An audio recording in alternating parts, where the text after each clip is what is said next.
주 우리 함께 기억할 성구 시편 9편 1절 말씀 우리 함께 암송합니다. 내가 전심으로 여호와께 감사하오며 주의 모든 기사를 전하리이다. 아멘. 현대인의 성경으로 소개합니다. 여호와여, 내가 마음을 다하여 주를 찬양합니다. 주께서 행하신 놀라운 일을 내가 다 말하겠습니다. 이 감사가 찬양이라고 하는 의미를 내포하고 있습니다.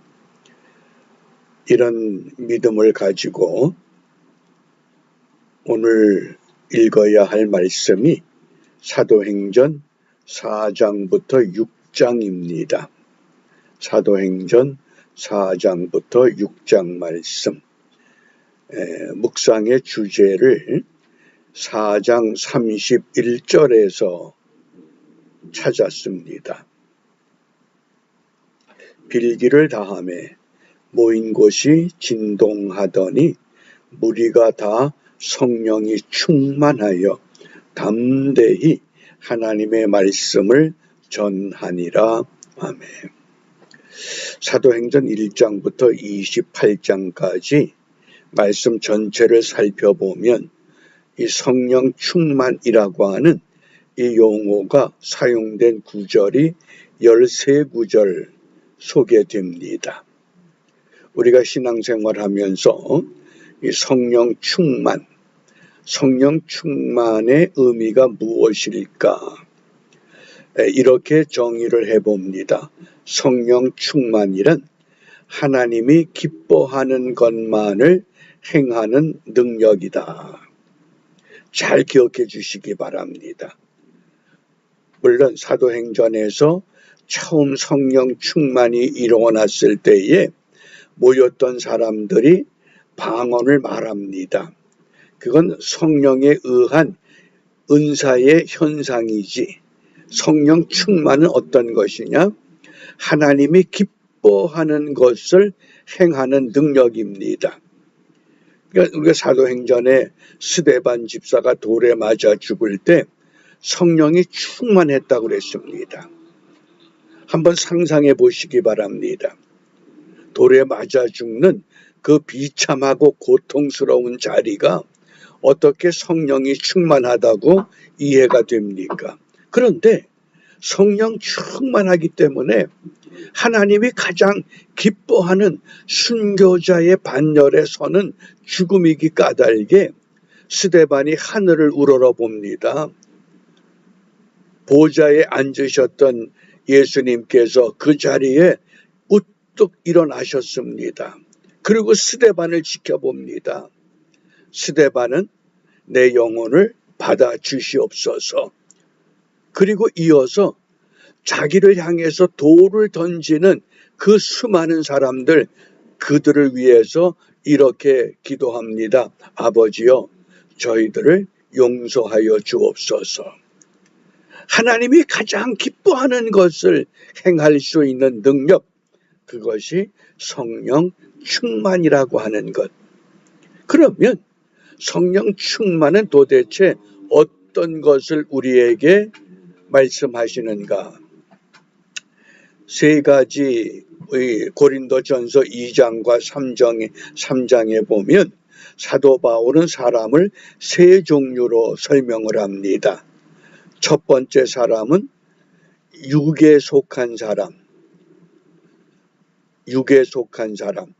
예수 그리스도를 믿지 않고 주님을 영접하지 않은 사람, 내가 나의 삶의 주인 되는 사람, 우리가 흔히 이러한 사람을 자연인 이렇게 정의합니다. 육에 속한 사람, 그러니까 그리스도 밖에서 살아갑니다. 모든 삶의 주체가 나라고 하는 주인이기 때문에 세상에 살면서 온갖 실망과 고통과 좌절과 혼란 가운데 빠질 수밖에 없습니다. 그 다음 두 번째가 이 자연인의 심정을 박군의 마음에서는 어떻게 표현했느냐? 이걸 죄인의 마음이라고 그랬습니다. 이게 유명한 전도지입니다. 1912년인가 이 전도지 저자가 독일의 신학자 요한네스 박넬리스타 고스너라고 하는 신학자가 이것을 중국 대륙에 복음을 전하기 위해서 편찬했던 전도지입니다. 이것을 한국에 파송됐던 윌리엄 베어드 선교사, 평양의 숭실대학을 설립했던 선교사입니다. 이 윌리엄 베어드 선교사가 중국말로 된 걸 조선말로 바꾸어서 소개한 전도지입니다. 박군의 마음 가운데 이 자연인은 어떤 마음이냐? 죄인의 마음을 가진 사람이다. 그 다음 두 번째, 사도 바울은 자연인에 이어서 육신에 속한 사람, 이걸 다른 말로 세상적인 그리스도인 이렇게 정의합니다. 예수를 믿습니다. 예수를 영접했습니다. 그런데 주님이 내 안에 있지만은 삶의 주인은 예수님께 옮겨드리질 못하고 내가 주인 노릇하는 겁니다. 그렇기 때문에 자주 실수하고 자주 넘어지고 자주 죄를 범할 수밖에 없습니다. 박군의 마음에서는 이러한 마음을 죄를 깨닫는 마음이다 이렇게 소개합니다. 예수님이 내 안에 있지만은 죄가 들어오니까 죄를 깨닫습니다. 죄를 부끄러워합니다. 그러다가 우리가 온전한 성령 충만한 사람은 어떤 사람이냐? 그것을 우리가 신령한 사람, 바울은 이렇게 정의합니다. 이 신령한 사람을 우리는 성령 충만한 사람입니다.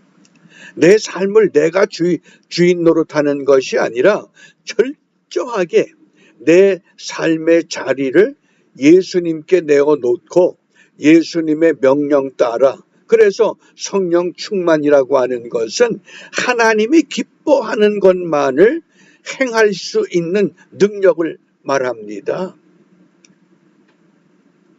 내가 나를 주관하는 것이 아니라 내 모든 것을 하나님께 맡겼기 때문에, 그래서 박군의 마음에선 이것을 그리스도인의 마음이라고, 우리가 로마서 8장에 보면 그리스도인의 마음은 어떤 마음입니까?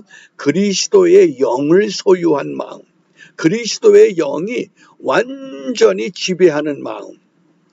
따라서 오늘 우리는 어떤 삶을 결단해야 하겠습니까? 나는 어떤 사람으로 살았는가? 물론 자연인은 예수를 영접하지 않고 쉽게 말하면 교회 밖의 사람들입니다. 근데 문제는 교회 안의 사람들입니다. 우리가 부활을 목격한 무리의 수가 대략 500명인데 예수님의 명령에 따라서 함께 모여 기도에 힘썼던 사람은 120명이라고 그랬습니다. 나머지 380명은 어디에 가 있습니까? 아직도 온전한 그리스도인, 신령한 사람, 성령 충만한 사람이 되지 못했다고 하는 것. 그래서 어느 신학자는 전체 교인 중에 천국에 들어갈 수 있는 확률은 25%, 24%다. 왜? 500명 중에 120명만이 주님의 명령을 믿고 따르고 순종하여 성령 충만을 받았기 때문이라고까지 선포합니다. 어떻습니까? 나는 지금 어떤 믿음을 가지고 살아가는가? 정말 성령 충만한 신령한 믿음의 삶을 고백하는가? 아니면 아직도 육신에 속한 자가 돼서 하나는 교회, 하나는 세상, 하나는 세상, 하나는 예수, 이 양다리 걸친 이런 삶을 살아가고 있는가? 우리 자신들을 둘러보면서 이 아침에 우리가 정말 무엇을 기도해야 되겠느냐. 지금 우리 시대가 굉장히 혼란한 시대입니다. 2024년 그 한국의 통계를 보면 한국의 무속인의 수가 30만 명 그럽니다. 30만 명. 이것을 인구 비율로 환산하면 160명당 한 사람이 무속인 무당이라고 하는 겁니다. 그만큼 이 무속인의 수가 급증하고 있습니다. 무속인의 수가 증가하는 사회 현상은 그만큼 사회가 어지럽고 혼란하다고 하는. 그런데 근자에 이 한국의 이 지방의 교회들이 금매물로 무수하게 쏟아지기 시작합니다. 교인들이 없기 때문에 교회는 팔겠다고 내놓고 무속인의 수는 계속 증가하는, 우리가 지금 그런 와중 속에 놓여 있습니다. 이런 때에 오늘 사도행전은 무엇을 말씀합니까? 정말 신령한 사람이 되라. 성령 충만한 사람이 되라. 하나님이 지배하는 믿음의 온전한 삶을 우리에게 부탁하고 있습니다. 그런 삶을 위해서 우리가 어떤 삶을 회복해야 되느냐?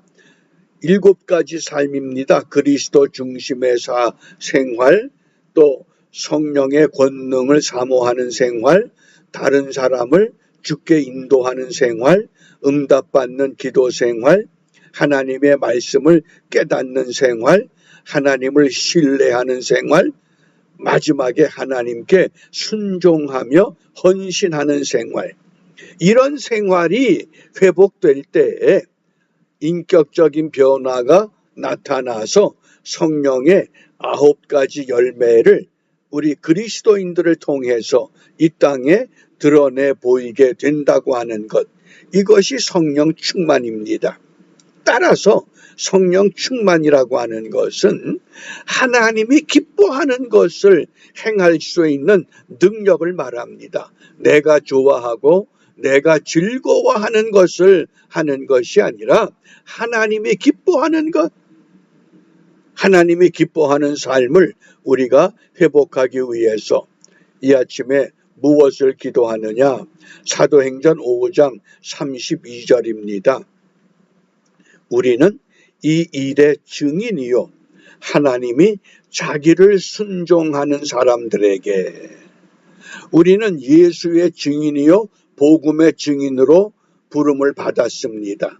그런데 하나님이 자기를 순종하는 사람들에게 주신 성령도 그러하다. 성령이 아니면 복음의 증인으로 하나님에게 순종하는 믿음의 삶을 결단하며 고백해 나갈 수 없음을 오늘 우리에게 경고합니다. 따라서 오늘 우리가 어떤 기도를 하느냐? 하나님만을 순종하는 성령으로 채워주시옵소서. 우리에게 당장 필요한 것들이 있습니다. 경제적인 문제, 육신적인 문제, 정신적으로, 문화적으로. 그러나 가장 급선무는 하나님만을 순종하는 성령 충만, 성령으로 채워주셔서 하나님의 말씀과 기도로 무장하고 주의 영의 임재가 우리를 늘 새로운 방향으로 목적지를 향해서 이끌고 가는 믿음의 삶을 결단하며 그 삶을 즐기는, 그 사람 제일됨의 목적, 하나님을 영화롭게 하며 영원토록 하나님과 즐거워하는 삶, 이러한 삶을 함께 이루어내는 복된 하루가 되시기를 주님의 이름으로 축복합니다. 주님께서 가르쳐 주신 기도로 함께 기도합니다. 하늘에 계신 우리 아버지, 아버지의 이름을 거룩하게 하시며 아버지의 나라가 오게 하시며 아버지의 뜻이 하늘에서와 같이 땅에서도 이루어지게 하소서.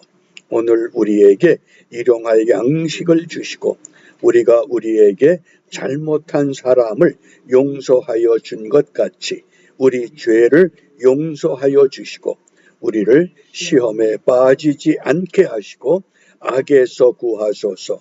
나라와 권능과 영광이 영원히 아버지의 것입니다. 아멘.